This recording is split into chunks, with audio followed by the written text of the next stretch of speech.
And at that day, we didn't have the drinking fountain. We used to go down to the old creek. And a bucket of water with one dipper. And you'd have it in the room. We'd have assignments to go pick up that bucket of water and rotate, go down there and took a couple of us because we're small. We'd bring it in, hang it up in the schoolroom. Kids get thirsty. Everybody used the same dipper. No, I don't remember that. A little different, huh? Well, that's the way we started out, was doing things like that. And I noticed that Vance was very perceptive individual. And being not quite as smart as everybody, I enjoyed being around people like that. Learning from them, and I've always been that way. It's just fun, and it's fun being here today with you and feeling the excitement that we have. And it's wonderful to have these family reunions, to get together, to learn about each other. We do this every year. Ruth and I started this many moons ago, and so now, instead of us doing it and planning it, we have the children do it. Started with the oldest one and go on down through, and it's neat, some of the things that they come out with and do each year. And we go do what they want to do. And they'll send out assignments, this is for you, and send an agenda. And it's fun because it teaches you organization. But anyway, getting back to Vance for just a bit. I didn't get to go, I went through only elementary through the 4th grade. The 5th grade, I went to another school in Utah because they had to pay tuition and all this kind of stuff.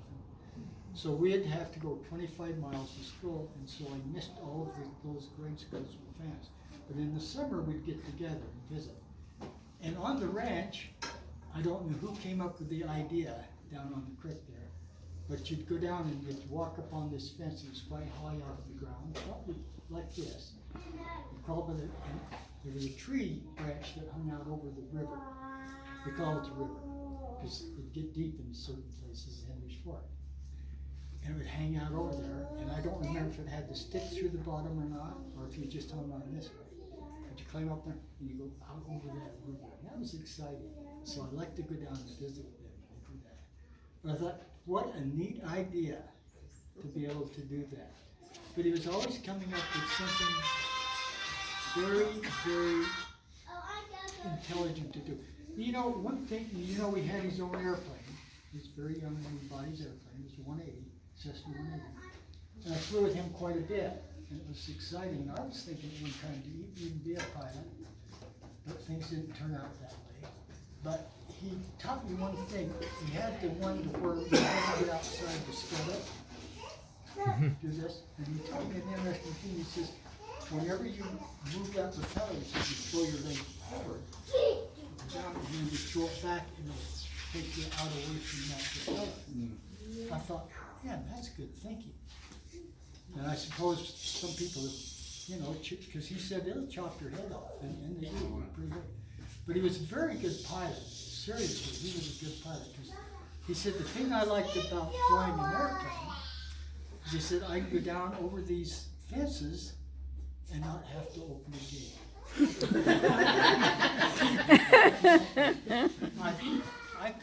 I could adapt to that story because I got so tired of going through pastures of opening and shutting gates. Shut that gate behind you. If you didn't, well, you suffered the consequences because since you have animals on this side, animals on that side, they didn't mix. So you might spend a half a day or a day separating those animals. So it was very, very smart. But you'd pick up on things quite quickly. A story I'll tell you about when I think was the first year we was together working for the Forest Service. And I don't know how we got on a crew of, well, it was the crew, it was just him and I, plus the people who were running the Caterpillar, to saw down trees. And we're talking about big trees like this, going through a forest. Because we made a road, or we opened the roadway for going from Hoops Lake. Have any of you ever heard of Hoops Lake or know where it is? Yeah. Okay. Dale, I'm sure. And to Beaver Meadows, you know where that is? Mm-hmm. Yeah. We made a road, cut a road out all the way through the timbers up there, and there was some big tall ones, and we picked up the idea, I don't know if that's, he said, you want to watch the top of those trees. Which way is the wind moving? Because if you didn't follow it the right way, and we had to learn this on our own. No, but each time this is a chainsaw, never had one, picked it up in my life, because the way we used to saw wood was, a big old tooth outfit, you go like that. Well, here's a chainsaw, and I think it was a 721, which means 7 horsepower, 21 inches. This is what you're going to clear the trees with. We never sharpened one, never even started one, but we learned on our own of how to do that. And we had to keep in front of 2 caterpillars that was plowing the road. I don't know, how many of you been over that road today? Anybody? Yeah. Is it still in good shape?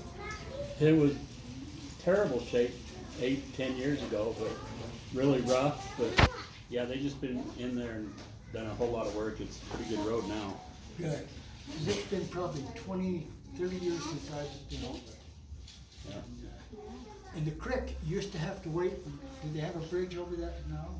Yeah. Okay. Used to have to ford the creek, and so it depends on the time of year whether or not you want to try it. Because in the spring, what happens to the water coming off the hills in the snow? It's deep. It's pretty deep, yeah. I went across there once in a motorcycle and just about didn't make it. But those were some of the spring. But we learned, like I say, we learned together on that. And I thought he taught me a lot, just by only 6 months older, but I felt like he was much older because he was that kind of a man. He was kind. He had a heart of gold.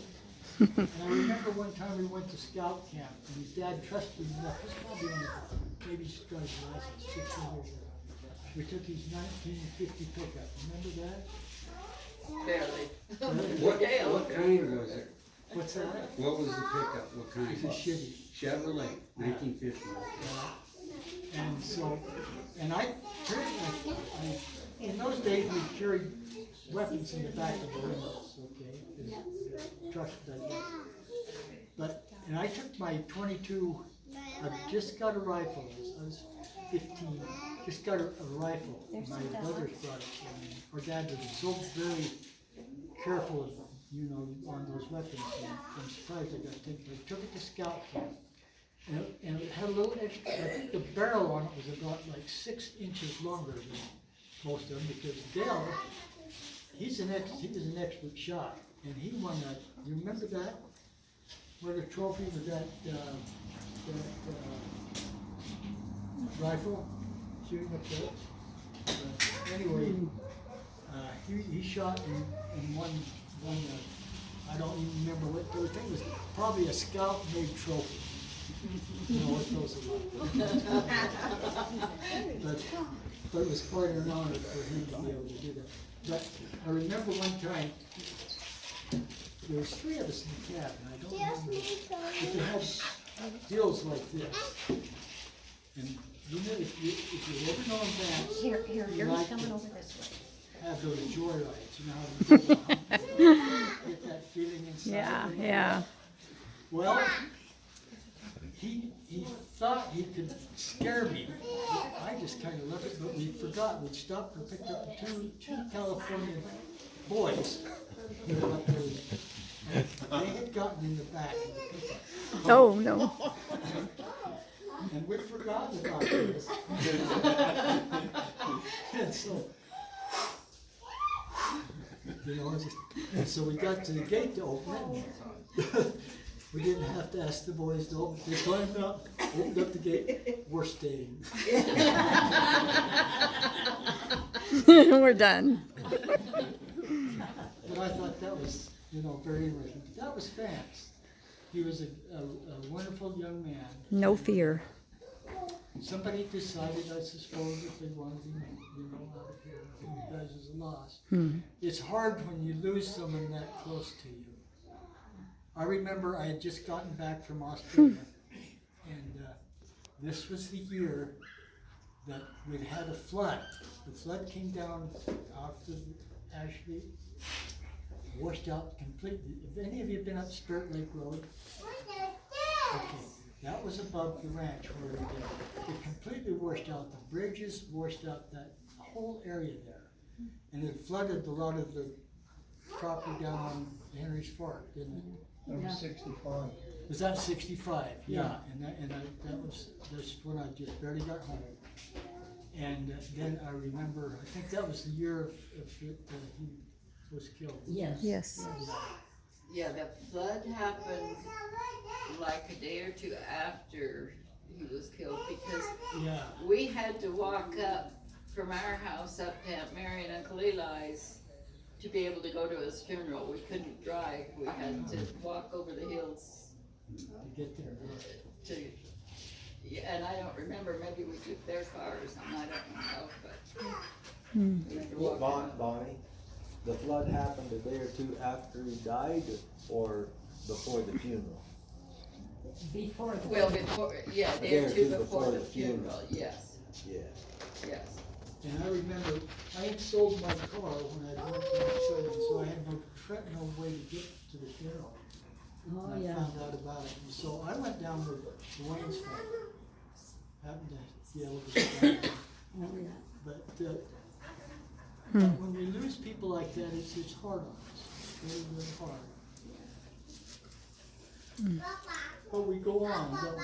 We just say, okay, what can I learn from this? That's the way I've learned to look at it. What can I learn from that to help me go on through the life? And so we pick up and we go on, and it knocks a corner off here, a corner off there, doesn't it? But we learn to deal with that, but anyway, that was one of and another experience is when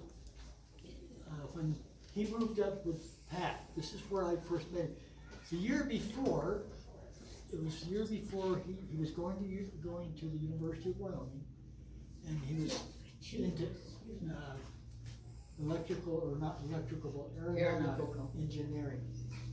And I was impressed with him because in those days, you didn't have a calculator where you did those things. What did they use in those days? A slide rule. Yeah, slider. Well, they weren't the easiest thing to operate, were they? No, I never learned. I remember he tried to teach me how to run one, and it's got all of these different slides and stuff like, they call it a slide rule because it's like a ruler. Just slide them down on it. Yeah. And you could come up with calculations. You could do it in your head, but on paper stuff, but this was much quicker, like a computer. Now you go on there and you've got the answer. And that's why we're able to fly into space, is due to the fact that these computations can be done very quickly. But I was impressed with how well he picked that up, and he did well as an aeronautical engineer. In fact, this is how he got his job to fly for United Airlines. But it was really sad for me. It was like,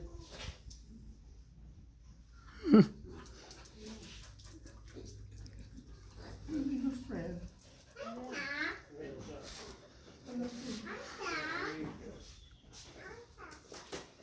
Sometimes when you talk about these things, it's hard. But we were very close. And so it took me a little while to get over there and get over that. But I remember, just quickly, when he came to Logan, I was down there, I think I must have been going to school. And he had to pick up so many R's in order to pick up, instrumentation and stuff like that. And he said, let's go for a ride. And so he had rented this one, he had his own, but he rented this one plane that was pretty powerful. He says, we're going to go up over these mountains. And so we did. And boy, I'll tell you, it was like riding over the way it was really neat. I'd never had that. He said, I want you to do something. He said, put your watch in your hand. So I set my watch in my hand, and that watch just floated. It's really cool. Wow. I love that feeling, But it was good, really a good, excellent pilot, a very excellent pilot. He would look ahead on doing things like that, but I really learned to appreciate that. And it helped me in my life. Being able to go and do some of the things. But those are the thoughts that I had. It's just a story that I want to keep you very long, but that's the thoughts that I had of a wonderful man. Thank you. Thank you. Thank you. Oh, thank you.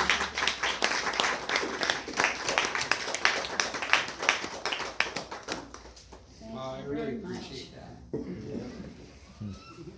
Bonnie, could I say 2 or 3 things? Yeah, yeah. Sure, come on up, Yeah, Dale. come on in there. Yes, I really appreciate Ron coming and sharing.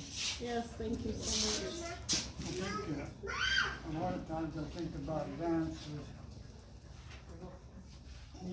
nothing scared him too much.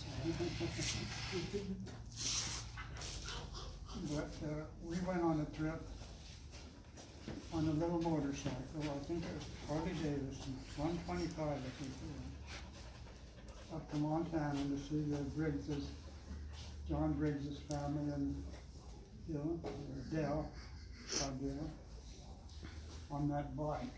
And, I was sitting on the back of it, with just a little narrow seat about this long for 2 of us. They're not very big. And he was good enough mechanic to keep it running and fixing it. And, but my rear end got really it was just about this wide on that back seat.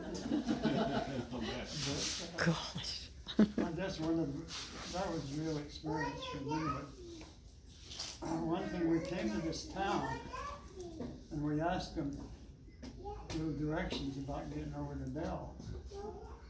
And he told us, well, this would be a shortcut over this pass. And I think they warned us, it'd be pretty windy over there. We went across that, and it was windy. We was leaning that motorcycle about like the wind blowing us over. But that was something I'll never forget, quite an experience. But we made it up there and visited with our relatives. But one other thing that always comes from that, about that, was that swing too, maybe. He designed that swing over the sport. And I guess That was fun. Up into that cottonwood quite a ways into the wind that went out there to hang it, you know. I remember that swing. on cable. Oh my gosh. And yeah, we played on that and just jump off the swing over the creek. But, Dale, where was that swing at? Was that down to Eli's place or? no, it was down on the lower place. Down- Eli's place was down- above ours. Yeah. Right, so it was towards Grandpa and Grandma's place. Was it, Where the lower crows, where the house was, the crows were down to the lower. was it right next to the Krells, Dad? Well, yeah, the crows that we had down there by the Yeah. buildings, the crows there, and then over the crows in the shed, and then right close to they were right close to the Those creek. old houses that had dirt roofs. Yeah. There It was just north of them, towards Yes, the in the creek. creek, yeah. Yeah. Yeah, north and a little east, but not much. That's what I was shooting that iron for tractor was right there too. I guess one thing, he'd run our hydro loader with the tricycle front end. And tipped over pretty easy. And he tipped that tractor over about 4 or 500 times. Oh my gosh. But, Yeah, it's a pretty bad design. what's that? That design was not very well thought through. Well, he Not for that project. he never got hurt because the steel part come up at an angle, was on each side of you, but there's plenty of room to fall off the seat and fall off. Just hang on to the steering. Did he break his arm? Can you tell us that story? Oh, well, once, well, he broke his arm about 4 different times. 4 times, yeah. He did. 2 for each arm. 2 for each arm, yep. Yeah, the one time, I remember I guess it was riding in the back of, Dad was driving the school bus in the pickup. And some of the kid was riding in the back of the pickup. And he had a lariat. And he was swinging it out. And I can't believe that he was roping the dang post. I don't know whether he was just swinging it out in the rough. I don't know. I think we always thought he roped the post, but and that jerked him out of the pickup, and that's one time he broke him. Yeah, And he was I how think he, intelligent? I think he did it on purpose. Did you inherit some of that?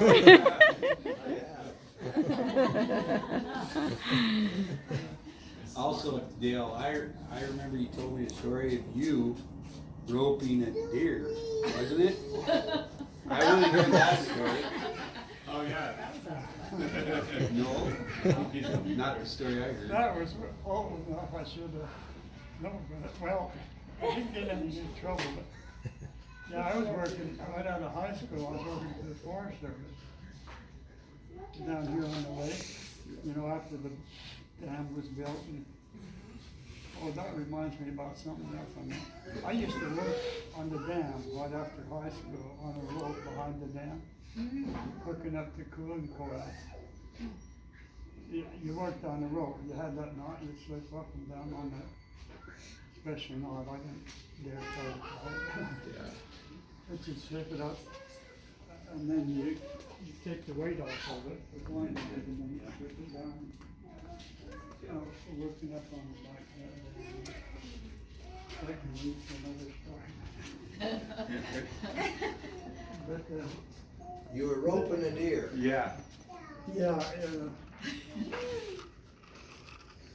our job was going down on a pontoon boat. Yeah. You know, there's 2 or 3 of us there, and we was taking care of the campgrounds, and there's a campground down the lake that, by hideout, we called it, that we just dump the garbage and pick up the cigarette butts and stuff around it and everything, and that was kind of that one place we picked up the garbage. And it was below where the dam is. No, it runs into the hideout